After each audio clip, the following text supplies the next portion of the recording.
Pessoal, hoje nós vamos falar sobre controle e automação industrial. A automação industrial, ela é utilizada em larga escala dentro do âmbito industrial, né? Nós utilizamos aí alguns recursos no âmbito hoje comercial e até o domótico, que é a própria automação residencial. São itens que surgiram, né, de acordo com as necessidades de cada época. E hoje, mais do que nunca, com os artifícios da indústria 4.0, nós temos aplicação dessa automação em bastante evidência em diversas áreas, né? Desde o próprio sistema de navegação do automóvel, a sistemas de navegação de aeronaves, espaçonaves, enfim. Então, nós temos aí a utilização aí desses conceitos de automação industrial. A automação industrial, ela nada mais é do que para garantir um processo mais limpo, com custo mais baixo, uma produção contínua e sem tanto retrabalho. Por outro lado, resguardar a integridade física do operador com relação a trabalhos em ambientes inóspitos, ou seja, temperaturas muito altas, temperaturas muito gélidas, ou até mesmo contato biológico ou até com radioatividade. A utilização desses itens de automação, ela nos permeia vários sistemas e várias áreas industriais. Nós temos utilização em metal mecânica, automotiva, né, linha alimentícia, e mais do que nunca nós temos aí a área médica hoje utilizando os sistemas de braços robóticos para que possa ser realizado cirurgias, né? E nem sempre o médico ele precisa estar na mesma localidade que o paciente que está recebendo ali os seus cuidados, né? Então, a automação industrial hoje, ela é um item de suma importância, né? Quando nos remetemos aí à qualidade dos processos. Sobre os objetivos da automação industrial, o objetivo principal da automação industrial é criar mecanismos que sejam capazes de produzir o melhor produto com o melhor custo, né? Alguns objetivos que nós devemos ressaltar aí com relação à concepção dos projetos de automação são os itens como a produtividade, que ela nada mais é que a garantia do aumento, né, do número de itens produzidos na hora, de forma a reduzir custos de produção e aumentar a qualidade do processo final. Nós temos aí também condições de trabalho, né? Essas condições de trabalho, dentro daí da concepção dos objetivos da automação, elas tendem a eliminar, por exemplo, trabalhos perigosos e aumentar a segurança com relação aos operadores do sistema ou da planta. Condições das operações, elas nos dizem, nos remetem, né, a possíveis controles intelectual e à distância, ou até mesmo manualmente, com relação a trabalho com máquinas, né? Nós sabemos hoje que o monitoramento remoto ele está em evidência e é bem utilizado e ajuda também com relação à integridade e fica atrelado também a controle de operações, ou seja, o resguardo da operação com relação ao operador da linha. A disponibilidade dos produtos. Essa disponibilidade dos produtos, ela trabalha de forma com que seja possível oferecer qualidade necessárias, né, no momento certo, e um produto final íntegro, ou seja, quantidade menor de retrabalho da linha, porque esse retrabalho, o que ele nos traz aí, um retorno, né, do produto a determinadas áreas do processo, para que ele seja corrigido, ou em alguns casos até inutilizado. Os itens como manutenção, nós devemos lembrar e falar, a manutenção e operação, né, ela deve ocorrer de modo que o operador não precise ter grande expertise ao manusear o processo ao que ele está inserido. Hoje em dia, as grandes marcas, né, elas já utilizam, por exemplo, sistemas de QR Code e óculos virtuais, onde determinadas operações da máquina, você aponta o produto para ela, né, o smartphone, o tablet ou até o óculos digital, e você tem ali um pequeno vídeo ilustrativo de como realiza operações de primeiro escalão, né? Pequenas manutenções, pequenas trocas, pequenas reposições, medições, utilizações de câmeras termográficas para visualização de aquecimento de cabos, de sistemas de proteção, para determinar se eu estou tendo demanda maior de corrente em uma linha ou não. Então, é possível utilizar esses recursos atrelados à qualidade da manutenção. Dentro de todos esses itens abordados, nós temos aí a virtualização da produção, nós temos a descentralização das decisões, nós temos o monitoramento otimizado, a redução de erros e a interação das operações. São itens, pessoal, que nos remetem aí à qualidade final do processo, né?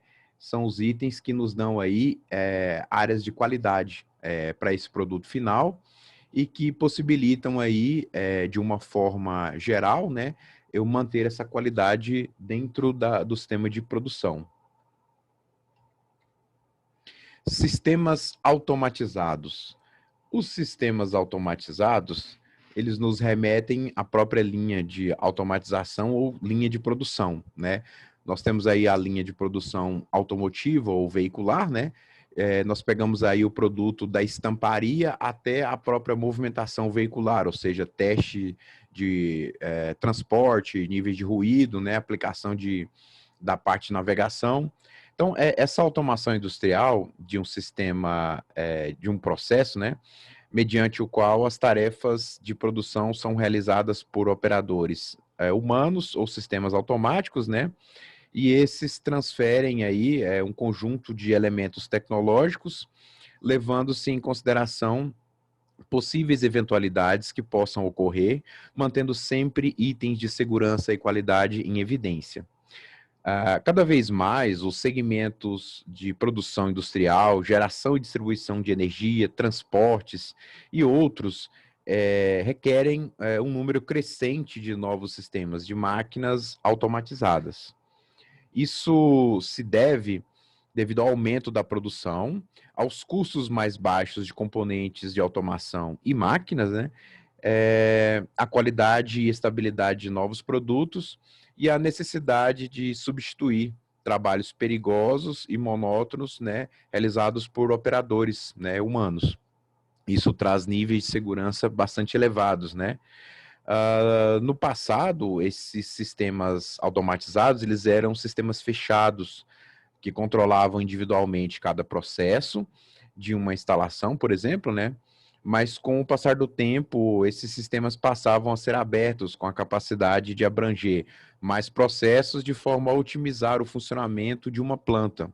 Nós dizemos que existe a automação rígida, ou seja, a não flexível e a flexível. Qual que é a diferença entre as duas básicas? A não flexível, ela é utilizada única e simplesmente para a produção de dado processo, produto. Ela não tem uma versatilidade para realizar mudanças. A automação versátil, ela já possibilita eu estar produzindo na mesma planta produtos diferenciados, atendendo às demandas do mercado. Sistemas operacionais. Atualmente, os sistemas operacionais são sistemas automatizados e nós dividimos em duas partes, né? Então, a parte operacional, na automação, nós dizemos que é a parte do sistema que atua diretamente no processo e é um conjunto de elementos que fazem com que a máquina se mova e realize operações desejadas.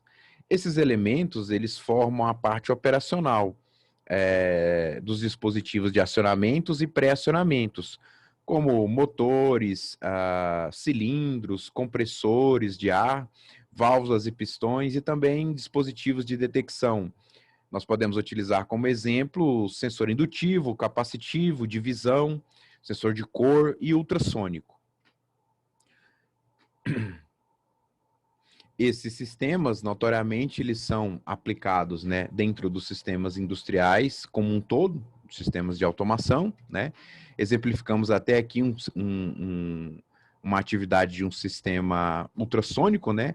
é utilizado, por exemplo, aí para detecção de espaço, né, o movimento, o posicionamento, onde ele envia um sinal, uma onda, né, e ela ataca ou é tocada pelo processo ou pela peça, e é devolvido um sinal, e aí o sistema consegue converter isso em distância para que o sistema robótico, por exemplo, ele possa se orientar. Um exemplo clássico desse tipo de sistema é o próprio sensor de estacionamento, né? Que nos possibilita aí fazer a acomodação do veículo em posições determinadas com segurança. Sistemas de controle. Os sistemas de controle, ah, eles são a parte programável do nosso sistema, né? E geralmente é implementada com a ajuda de um CLP ou PLC, né? Com o nosso controlador lógico programável. No passado, esta lógica era feita com relés eletromagnéticos, temporizadores e placas eletrônicas e alguns módulos lógicos. Atualmente, com o aumento e o volume de dados e componentes eletrônicos, os mais comuns empregados, né, são os CLPs e os computadores industriais para que possam ser feitos aí os controles das máquinas e dos processos. O CLP, ele é considerado o cérebro da automação industrial, pois ele é capaz de comunicar-se com todos os componentes que compõem esse sistema, de forma a reconhecer suas entradas, processar a lógica interna através do algoritmo inserido e atualizar suas saídas a todo momento. Com relação ao cunho histórico, o nosso CLP, né, controlador lógico programável, ele nasceu dentro da indústria General Motors por volta de 1968, devido a uma grande dificuldade de mudança lógica de controle de painéis de comando a cada mudança de produção ou de produto dentro de uma planta. Tais mudanças implicavam em altos gastos, tempo, dinheiro e onerosas mãos de obras. Sob a liderança de um engenheiro Richard Morley, foi preparada uma especificação que refletia as necessidades de muitos usuários de circuitos de relés, não só da indústria automobilística, bem como toda a indústria manufatureira daquela época. Dentro dessa necessidade, nascia um equipamento bastante versátil, de fácil utilização, que vem sendo aprimorado constantemente, diversificando a cada vez mais, né, dentro dos setores com relação às suas aplicações. A lógica que compõe a programação interna de um CLP, ela é criada por um programador, que nada mais é que um usuário, utilizando software de programação dedicado, desenvolvido pelo fabricante do equipamento e instalado em um computador. Pode ser um computador industrial, pessoal, né? Nós temos aí com relação aos itens de vantagem de um CLP, o menor espaço, né, de ocupação físico, o menor consumo de energia elétrica, ele é reutilizável, utiliza sistemas reprogramáveis e programáveis, oferece uma maior confiabilidade, maior flexibilidade e maior rapidez na elaboração dos projetos. Possui interface de comunicação com outros CLPs e outros computadores. Sobre automatizadores e processos. Os automatizadores, hoje, nós podemos compará-los a ações meramente humanas de sistemas de malhas abertas ou até mesmo malhas fechadas, né? Nós temos aqui um exemplo onde eu tenho elementos de saída da informação, operador e elementos de entrada de ordem. Nós temos um sistema de controle, que seria como se fosse um receituário. A partir da conversão desses dados de entrada, eu tenho ações de pré-atuadores. Eu tenho ações de atuadores, eu tenho o próprio processo, sistemas de leituras e conversão, que são sensores e transdutores, né? Então, o nosso operador aqui, ele pode operar aqui como malha aberta, por exemplo, de um sistema de controle, o enchimento de um reservatório, ele verifica nível e fecha a válvula. Eu posso aplicar sistemas de medição de nível, e aí isso é feito de forma automática, né? E eu posso aplicar também um CLP nesse processo, de forma que ele possa conceber aí todos os itens de uma forma autônoma. Então, o operador, que é a pessoa que opera uma máquina ou processo, ele visualiza essas informações pelos elementos de saída da informação, toma suas decisões e comanda os elementos de entrada de ordem, que, por sua vez, nada mais são que processos pelo sistema de controle, né? O controle aciona pré-atuadores e esses atuadores, por sua vez, eles interferem no processo e nos sensores, nos transdutores e dão aí informação para que o controle, né, esteja correto e acontecendo da forma planejada.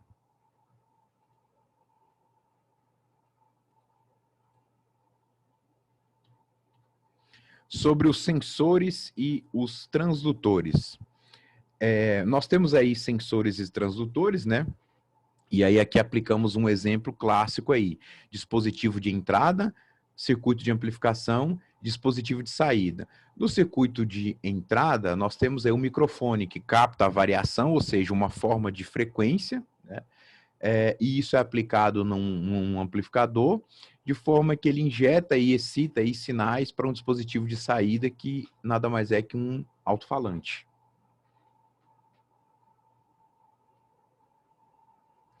Assim como o ser humano necessita dos sentidos para perceber o que está acontecendo à sua volta, como no exemplo, né? A automação industrial das máquinas, né? Elas precisam de sensores, transdutores para captarem informações. Além de captar variações, esses componentes eles devem ser capazes de distinguir a variação de certas magnitudes do sistema e o próprio estado físico de outros componentes. Os dispositivos encarregados de converter as magnitudes físicas em elétricas, nós os denominamos como transdutores. É sempre bom lembrar que a diferença entre um sensor e o transdutor é que o sensor ele detecta a variação do meio e o transdutor converte essa variação em uma magnitude elétrica. É bem fácil entender porque o sensor aqui nós temos ele como um microfone, né? Ele está detectando a variação de frequência que entra através dos ruídos, da própria voz. E já o nosso transdutor seria o alto-falante, que ele é excitado pelo amplificador e a vibração de sua membrana causa a frequência sonora que nós conseguimos ouvir. Então, assim, nós podemos dizer que muitos sensores atualmente também são transdutores, mas nem todos os transdutores eles podem ser sensores. Utilizando uma exemplificação industrial, nós temos aqui uma coleta de temperatura gélida, né? É uma magnitude física enviada a um transdutor. Esse transdutor vai converter o sinal, né, para outra magnitude, enviar isso a um controlador lógico programável, né, um sinal lógico, e ele envia esse sinal na área industrial normalmente de 4 a 20 miliamperes. Na área industrial é utilizado dessa forma justamente para facilitação de elucidação de erros, porque se eu tiver 0 ampere, né, ou seja, 0 miliampere na linha, significa que o cabo, o sensor ou o transdutor está com problema, normalmente problema de comunicação. Então, na indústria, nós utilizamos os níveis de 4 a 0 miliampere, de 4 a 20 miliampere, onde 0 miliampere, onde 4 miliampere significa o ponto inicial, ou seja, o zero da régua. Então, se eu tiver absoluto zero, a gente diz que o sistema está com falha, está com open line, ou seja, circuito aberto. Então, é justamente para ajudar aí na elucidação de falhas e identificação de defeitos dentro da linha. Sensores e transdutores. Sobre sensores e transdutores, nós temos os modelos binários, tá? Esses modelos binários, eles podem ser classificados quanto ao seu tipo e sinal que transferem. Normalmente, eles trabalham acionados ou não, 0 ou 1, aberto ou fechado. Então, os exemplos que nós temos dele aí são chaves fim de curso, sensores indutivos de proximidades, contatores, sensores capacitivos, sensores de chave de níveis, né? Esses produtos, eles utilizam a lógica 0 ou 1. Se utilizarmos aqui, por exemplo, as chaves fim de curso, nós temos os modelos com esfera, os modelos com rodinha, os modelos escamoteados, os modelos apenas de aproximação e pressão. Então, eles normalmente têm 3 contatos, como o NA-NF, onde perturbado aqui a sua posição de transição, eles alteram o contato. Sensores de proximidades, indutivos, capacitivos, eles têm esse corpo, né, como se fosse um parafuso, justamente para a fixação da chapa aqui eu consegui ter um ajuste, aproximar e desaproximar, para melhor posicionamento de leitura.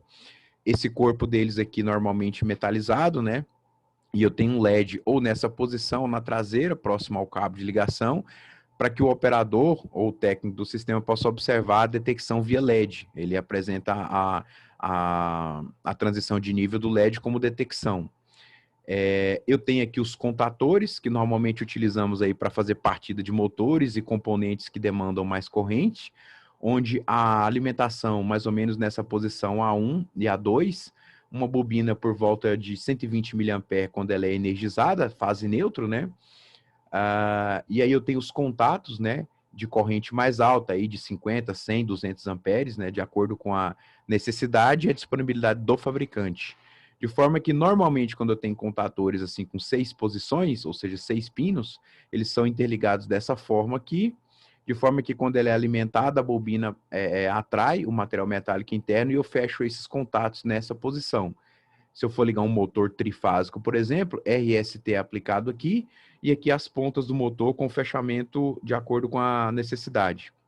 E aí eu consigo fazer a ligação do motor através de um pequeno sinal, alimentando a bobina, e aí eu consigo transpor corrente aqui. Se eu precisar de ações com mais contatos, de acordo com a disponibilidade do fabricante, eu tenho contatos auxiliares. Ou seja, esses contatos têm a funcionalidade apenas mecânicas. Enquanto os contatores têm um acionamento eletromecânico, ele precisa de tensão para poder gerar o campo. Esse contator, de acordo com cada modelo, ele é encaixado nessa posição, de forma que esse elemento aqui, ó, ele vai para frente ou para trás, né? No caso, quando ele é alimentado, ele vai para trás, puxando mecanicamente aqui. Aqui eu tenho uma versatilidade maior, eu tenho mais contatos abertos e mais contatos fechados. Então, eu tenho contato aberto, fechado, de acordo com a necessidade. Então, se eu precisar de expansão, eu posso usar aí os artifícios dos contatores auxiliares.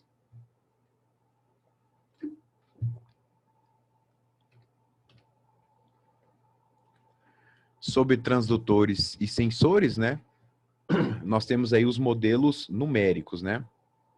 Os modelos numéricos, eles já funcionam de forma diferente que os anteriores.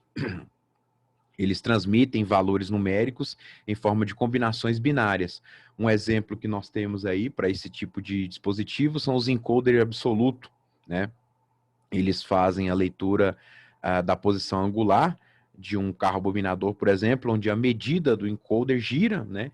E ele vai gerando combinações que representam a quantidade de giros que ele deu, podendo esta informação ser interpretada diretamente por um CLP ou até por um microcontrolador. Nós temos exemplos de encoder aplicado, por exemplo, em impressoras plotter, impressoras residenciais. Nós temos aí em automatizadores de portão eletrônico, braços robóticos que utilizam aí sistemas de tocha para corte, impressoras 3D, né? Eles geram aí o posicionamento e a leitura da pinça ou da ponta da tocha de solda, por exemplo, se for aí um sistema robótico para utilização de soldas, né? Sobre sensores e transdutores com relação aos modelos analógicos, né? Nós temos aí como exemplo o transdutor de diâmetro. Eles fornecem um sinal contínuo proporcional ao valor da magnitude, e os exemplos que nós temos aí são os transdutores de pressão, sensores de temperatura, ultrassônico, para medição de distância ou nível, né, por exemplo, micrômetro a laser para fazer medições bem mais precisas. Então, nós temos aí esses exemplos aí para medição, o próprio sistema de referência para estacionamento veicular, né, que é posicionado na traseira do veículo. Nós temos alguns sistemas semelhantes, por exemplo, em empilhadeiras industriais, que elas auxiliam o operador, né, com relação ao distanciamento traseiro de algum item, e em alguns casos até a posição, né, do garfo da empilhadeira, para movimentação dentro da área industrial. Então, são exemplos desses sensores analógicos, né, que a gente pode apontar aí. Sobre os sensores e transdutores, nós temos os atuadores e os pré-atuadores. São itens notórios que nós temos aí dentro da indústria aí. Então, são motores de corrente contínua, motores de corrente alternada e os notórios servos-motores. E como atuador, ele é um elemento final de controle que, em resposta a um sinal de comando recebido, atua sobre a variação do elemento final do processo. Um atuador, ele converte a energia conectada a ele a uma automação útil para o ambiente industrial, e eles podem ser classificados em elétricos, pneumáticos e hidráulicos de acordo com cada necessidade. Lembrando que isso envolve custo de aplicação, manutenção e depreciação da automação também. Os atuadores elétricos são adequados para movimentos angulares e de rotação, ou com ou sem controle, por exemplo, de velocidade. Esses dispositivos, eles devem ser alimentados com energia elétrica para funcionar, e alguns exemplos são os motores de corrente contínua, motores de indução e servomotores. Já os atuadores pneumáticos, por outro lado, eles são adequados para aplicações que demandam movimentos lineares, curtos, necessários, por exemplo, em operações de transferência, montagem de tampa, apertos, posicionamento de produtos em esteiras e etc. São chamados pneumáticos, pois precisam ser alimentados com ar comprimido, gerados de motocompressores, né? Armazenados e tratados. Já os atuadores hidráulicos são utilizados em sua grande maioria quando a força necessária é muito alta ou quando uma máquina em marcha lenta necessita de um controle preciso. Mesmo assim, nesse último caso, os atuadores hidráulicos eles tendem a ser aí substituídos por servomotores. São classificados hidráulicos por serem alimentados com fluido, óleo hidráulico sob pressão. Os atuadores mais utilizados na indústria são os cilindros e motores de corrente contínua alternada, e são também, na maioria, processados e comandados, né, por ações via CLPs. Por exemplo, o CLP pode acionar uma válvula solenoide que libera o ar para fazer com que o cilindro pneumático seja acionado. Ele também pode acionar uma válvula hidráulica para liberar fluido hidráulico de forma que um cilindro hidráulico seja acionado. Ele pode gerar combinações elétricas para que um servomotor seja acionado e eu consiga também ler sua posição. Sobre sensores e transdutores, os nossos drivers, né? Os nossos drivers, por outro lado, aplicados em CLPs, eles podem controlar, né, os inversores de frequência de forma com que os motores sejam acionados. Mesmo com todas as ferramentas de controle, nós ainda podemos encontrar atuadores que são comandados diretamente pelo próprio atuador. O termo pré-atuador aplica-se nos casos onde é necessário uma aplicação ou amplificação, né, para ser mais claro, do sinal de controle para que o processo possa ser acionado. Um exemplo clássico que nós temos aí para identificar os pré-atuadores são as válvulas solenoides e o contator e o inversor, né? Então, nós temos aí um exemplo de um inversor de frequência e um driver para servomotor. Inversor de frequência, a título de curiosidade, eu vou conseguir, por exemplo, partir um motor em rampa de corrente alternada, um motor trifásico ou mono-bi. Eu consigo partir com a velocidade consideravelmente baixa e aumentando essa velocidade no que a gente chama de rampa. E isso ocorre sem perca do torque, porque ele trabalha com alteração de frequência e não de tensão e corrente. Já o driver para servomotor, ele vai pegar um sinal aí de um microcontrolador ou da própria saída analógica do CLP e vai amplificar esse sinal de forma que eu consiga trabalhar aí com a alimentação do motor para conseguir controlar a questão da rotação do motor. Quando eu preciso de trabalho com torque, é interessante que se use inversor de frequência. Exemplos de aplicações de inversor de frequência são elevadores, escadas rolantes, né? Moinhos, que eu preciso partir ele com carga, então a corrente é muito alta. Se eu partir ele normalmente aí de uma partida direta só usando contator, eu posso gerar uma corrente muito alta de curto-circuito e danificar o sistema. Existem outras formas, que é a chaves de partida, software start, mas o inversor de frequência ele é o mais recomendado, porque em alguns casos, né, de acordo com a disponibilidade do fabricante, eu posso simplesmente acoplá-lo a um CLP e o CLP comanda o inversor de frequência, trazendo aí uma versatilidade muito maior para o sistema. Sobre cabeamento dos sistemas, né? Nós temos aí as tecnologias cabeadas que consistem em interconectar relés com dispositivos de entradas e saídas, de maneira que a lógica possa ser criada com combinações em série ou paralelo dos elementos que então sejam criados para esse tipo de automação. Esses elementos eles podem ser relés, válvulas, placas, podem ser transdutores de pressão, é uma infinidade bastante grande. Então, dentro da automação industrial, a parte de cabeamento de sistema ela deve ser bastante observada e feita com bastante segurança, porque ela é um item que demanda bastante cuidado com relação a rompimento de cabo, a aproximação de corrente elétrica por questão de indução. Então, essa foi uma das primeiras soluções adotadas dentro da automação industrial, mas com o passar do tempo, ela foi sendo abandonada por apresentar aí alguns inconvenientes, né? Como pouca flexibilidade para aceitar modificações ou adaptações futuras, e também pelo fato de que esse tipo de solução demanda grandes espaços para alocação de painéis elétricos. Esses sistemas eram caros, difíceis de realizar manutenções, sistemas bastante complexos. Então, em caso de falha, você pode ter que, por exemplo, aí checar a lógica relé por relé, até descobrir, por exemplo, que uma válvula está com problema ou houve uma falha.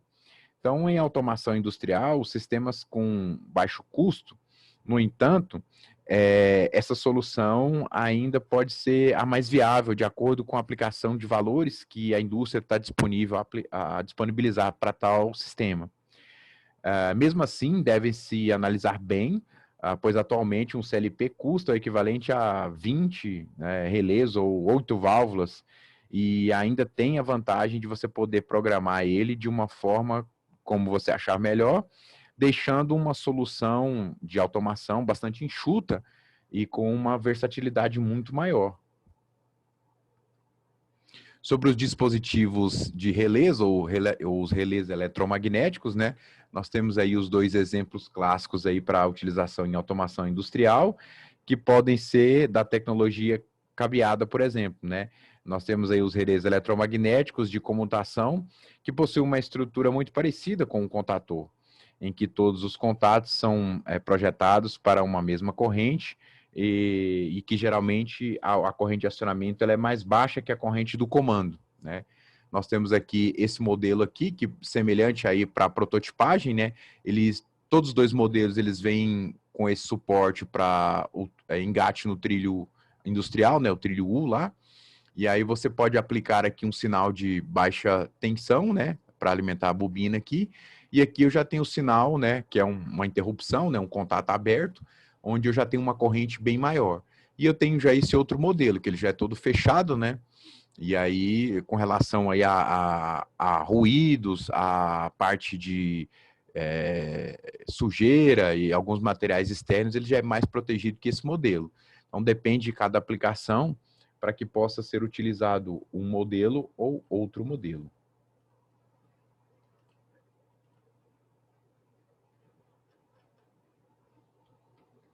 Sobre os dispositivos de blocos e válvulas, nós temos aí os modelos pneumáticos, né?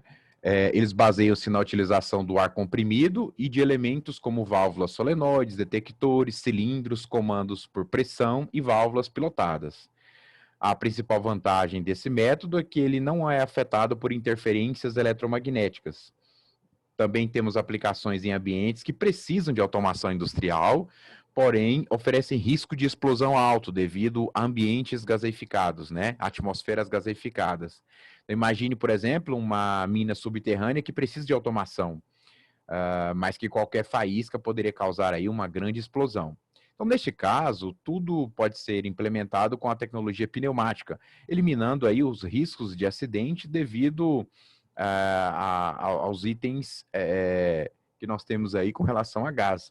Antigamente, por exemplo, o pessoal de mina utilizava muito aí canarinho, né, o passarinho na gaiolinha, e eles iam escavando a mina. À medida que o passarinho ia ficando mais tristinho, parava de cantar, eles já sabiam que a contaminação de gás já estava existindo, e como ele é muito mais sensível que o homem, eles já abandonavam o local até arejar para poder voltar ali com a escavação. Então, eram os primeiros sensores aí das antigas minas, né? Era uma automação assim, bem mais rústica do que a que nós temos aí nos dias atuais. Por outro lado, houve a necessidade de maior potência e precisão com relação às tecnologias pneumáticas e substituição até mesmo pelos os artefatos hidráulicos, né? Devido ao óleo ser um fluido incompreensível. Assim, a tecnologia hidráulica ela oferece maior precisão e suporta aplicações com necessidade de forças muito maiores que as prensas pneumáticas, por exemplo, né? Notoriamente, a gente encontra aí muito mais prensa hidráulica, que eu preciso de força, enfim. Então, aqui tem um exemplozinho, né, de um sistema aí de detecção de caixas aí, onde o sensor emissor e receptor, né, dois corpos. À medida que a caixa vai passando, eu vou emitir um sinal para uma entrada de um CLP, ele processa o seu algoritmo interno e atualiza suas saídas aí, fazendo a contagem das caixas para o processo. Ele pode parar o processo, né, de acordo com a quantidade estabelecidas, para que a parte logística possa fazer o transporte aí do montante de caixas. Falando aí especificamente da arquitetura do CLP, nós temos aí um CLP que é responsável pela programação, de acordo com o que foi inserido nele, né, para o controle industrial. Então, nós temos aí as entradas digitais, nós temos as entradas analógicas, saídas digitais e saídas analógicas. Temos também aí aplicações nas entradas digitais e analógicas, como chaves, botões, fotocélulas, termostatos e sensores de posição. Para saídas digitais e analógicas, nós temos aplicações como válvula solenoide, contator, relé, sensor, sirene, posicionador e atuadores elétricos. Então, nós temos aí o terminal de programação, né? A parte de conexão com IHM, unidade central de processamento que chamamos de CPU e a memória, onde são feitas trocas de dados de acordo com a programação inserida e os dados armazenados. Essa troca de informação da CPU também ocorre com a IHM. Em alguns casos, eu posso fazer algumas programações diretamente via IHM e atualizações ou modificações. E eu tenho também as interfaces de entrada e saída. Então, sobre o nosso CLP, na parte de CPU, ela seria responsável aí pela interpretação dos comandos fornecidos pelo terminal de programação. Memória, por sua vez, ela armazena o sistema operacional, o programa e os estados das variáveis de controle. As interfaces de entrada e saída, elas convertem os valores de tensão dos dispositivos conectados em sinais digitais e vice-versa. Então, assim, ocorre a interação com os demais sistemas. Sobre os itens de controle e automação industrial, o que eu tinha para comentar hoje era isso. E agradeço aí a todos aí por acompanhar aí esta videoaula. Obrigado.